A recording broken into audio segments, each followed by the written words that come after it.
ভক্তি মায়না এবং করমচাঁদাবাদ বাবারা গৌর সুন্দরকে লক্ষ্য করছেন শুধু বৃন্দাবনের শোভা, বলছে না না শুধু বৃন্দাবনের শোভা লক্ষ্য করছেন না, আরো কিছু লক্ষ্য করছে যেগুলো ছাড়া কীর্তনটাই অসম্ভব। একদিকে শ্রীফল আর অন্যদিকে করতাল। কেমন ভাবে এই শ্রীফল আর করতাল বেজে উঠেছে হরিবাসের মাঝে। খোল করতালে গোটা সকলে মিলে একটু উলুধ্বনি আর করতালি দিয়ে সোমেলে করিয়া তার মাঝে নাচে গোরা জয় জয়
বাজে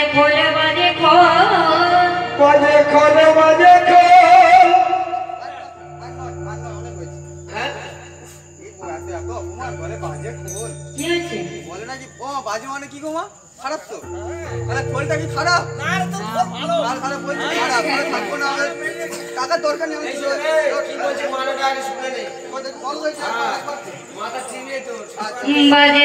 বাজে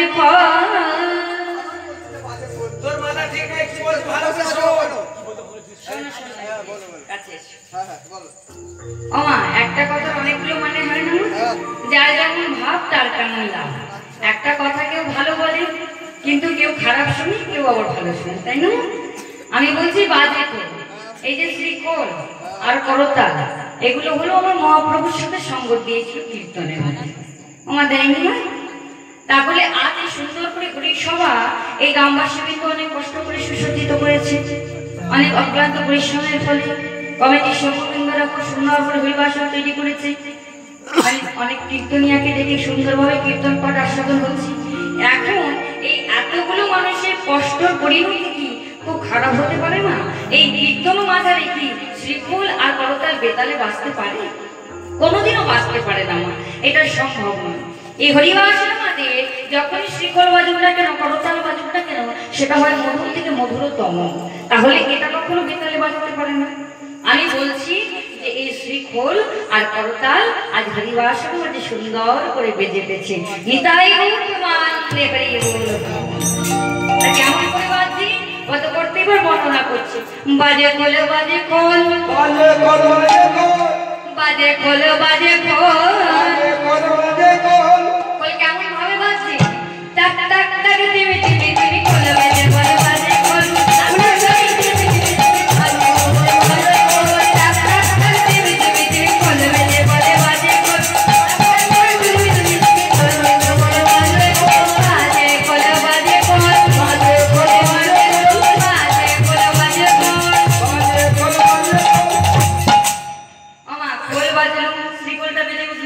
এবার কি বাজছে, করতাল বাজছে কেমন ভাবে। আজ যে কজন আছে সবার উদ্দেশ্যে তাকিয়ে তাকিয়ে করতাল বলছি। পাশের মাকে একটু রেখে দিন, চেয়ারে বসে ঘুমাচ্ছে, যদি পড়ে যায় অবস্থা আছে। প্রত্যেকের দিকে তাকিয়ে তাকিয়ে আজ পদকর্তা বলছে করতাল করতাল, এখনো বুঝলে না? করে করতাল দিয়ে করতাল বলে করতাল, করে করতাল দিয়ে করতাল বলে করতাল, করে করতাল দিয়ে করতাল বলে করতাল, করে করতাল দিয়ে করতাল বলে করতাল, করতাল করতাল করতাল করতাল। ওমা করতাল তো যারা করলো তাদের খুব ভালো হলো, মানে হাতের ব্যায়াম হলো আর একটা কাজ হলো। আর যারা করলো না তাদের দিকে তাকিয়ে পদকর্তা বলছি তাদের ঠিক তাদের ঠিক তাদের দিকে তাদের ঠিক তাদের তাদের ঠিক তাদের দিকে তাদের ঠিক কাদের ঠিক জানো?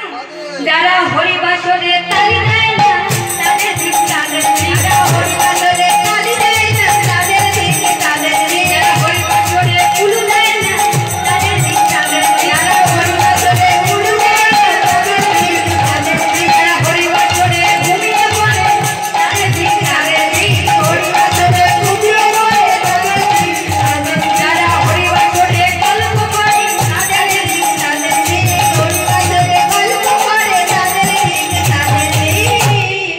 ওমা এতক্ষণ যা ফাঁকি দিয়েছেন, এবার যে রাস আরম্ভ করছি কেউ যেন ফাঁকি দেবেন না, যদি ফাঁকি দেন ফাঁকিতে পড়ে যাবেন। আপনারা দিলে আপনাদের লাভ হবে, আর আমরা দিলে সকালবেলা কমিটির দাদা ভাইরা কর করে দেবে, করে যাবো, আমাদেরও লাভ হবে। হরে কৃষ্ণ। তাহলে যে যেমন কর্ম করবে বাবা তার তেমন লাভ হবে। হয়তো আমরা টাকাটা নিয়ে বাড়ি যাচ্ছি কিন্তু লাভটা বেশি আপনাদের হচ্ছে। এই যে আপনারা বলতে থাকছেন সকাল থেকে অনেক কীর্তনিয়া এসেছে, আপনারা কিন্তু সোতার আসনে বলছে বলেই যাচ্ছেন। আপনারা কিন্তু সবাই চুপচাপ বসে আছেন, যত শ্রোতা আছে প্রত্যেক সন্ধ্যা থেকে কীর্তন আরম্ভ হচ্ছে। আমি একদম প্রথমে চলে এসেছি, অ্যাডভান্স চলে এসেছি, বলি একটু গান শুনবো।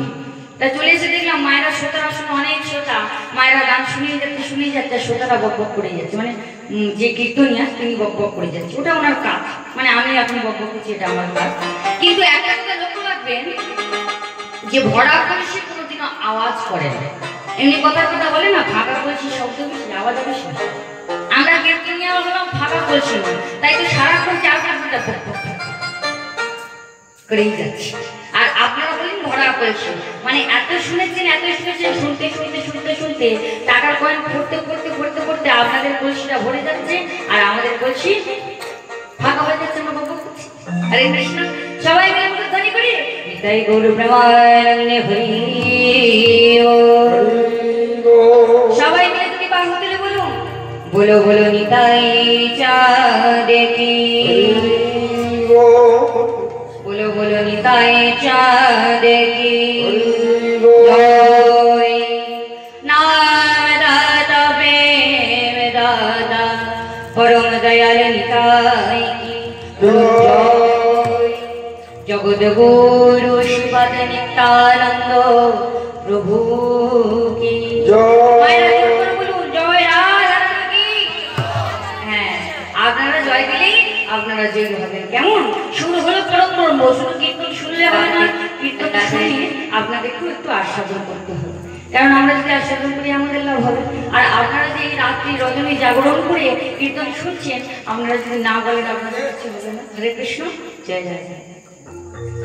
তাই চলুন, আজ শিবাস অঙ্গন মাঝি শুধু গৌরাঙ্গ মহাপ্রভু একলা নয়, আজ শিবাস অঙ্গন মাঝে পঞ্চতত্ত্ব পঞ্চরস মেতে উঠেছে। কেমন ভাবে সে পঞ্চতত্ত্ব কেমন ভাবে নৃত্য করেছিল রাসমণ্ডলী মাঝে, শিবাস অঙ্গন মাঝে, সেই নৃত্যের ভাবগুলি আমি আপনাদেরকে একটু দর্শন করাবো। কিন্তু সবাই মিলে উলুধ্বনি হরিধ্বনি এবং করতালি দেবেন। কেমন? আর যদি ঘুম আসে একটু করতালি দেবেন, ঘুম ভেঙে যাবে। কেমন? চলুন, আজ শিবাস অঙ্গন মাঝে আমার গৌরাঙ্গ মহাপ্রভু নৃত্য করছে। কেমন ভাবে বলে গৌরাঙ্গ নাচিছে, গৌরাঙ্গ নাচিছে, গৌরাঙ্গ নাচিছে, গৌরাঙ্গ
পাশের থেকে আরেকজন নৃত্য করছে।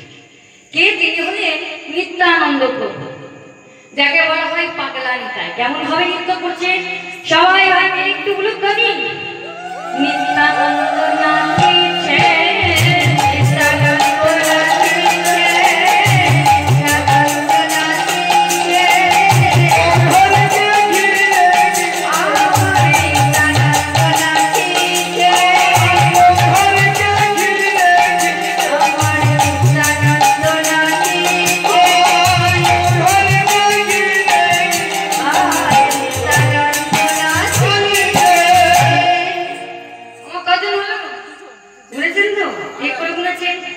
বলছি আড়াইজন আছে? হয়েছে তো? হ্যাঁ, মায়ের অঙ্কে খুব ভালো, একদম গুলিয়ে দিয়ে বলেন, তাই না? না, দুজন হয়েছে। পাশের দিকে আড়াইজন নৃত্য করছে। কি না, তিনি হলেন গদাধর প্রভু। যিনি গদা, তিনি হলেন রাধা। রাধা রানীর ভাব হল গদা। গদাধর প্রভু নৃত্য করছে। কেমন ভাবে নৃত্যের ভাবটা একটু দর্শন করাবো।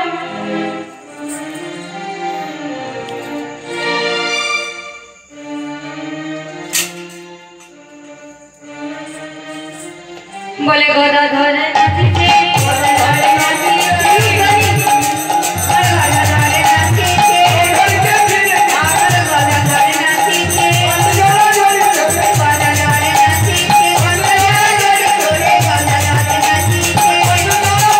আমার গদাধর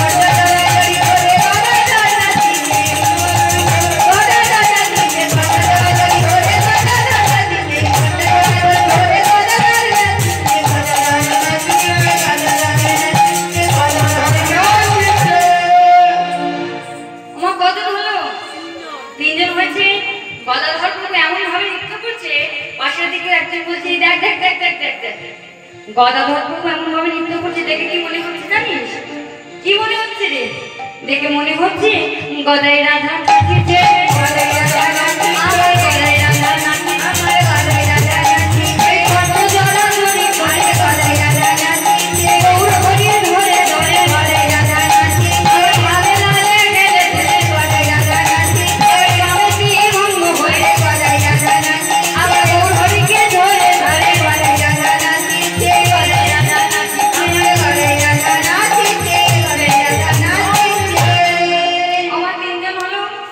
চারজন হলো, তিনজন আছে।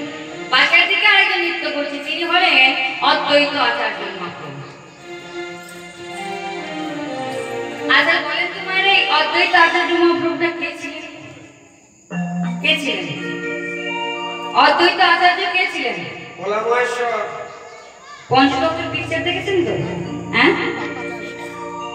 পাকা দাঁড়ি, হরে কৃষ্ণ, বয়স্ক লোকটা, তিনি হলেন অদ্বৈত আচার্য। উনি ছিলেন ভোলা মহেশ্বর।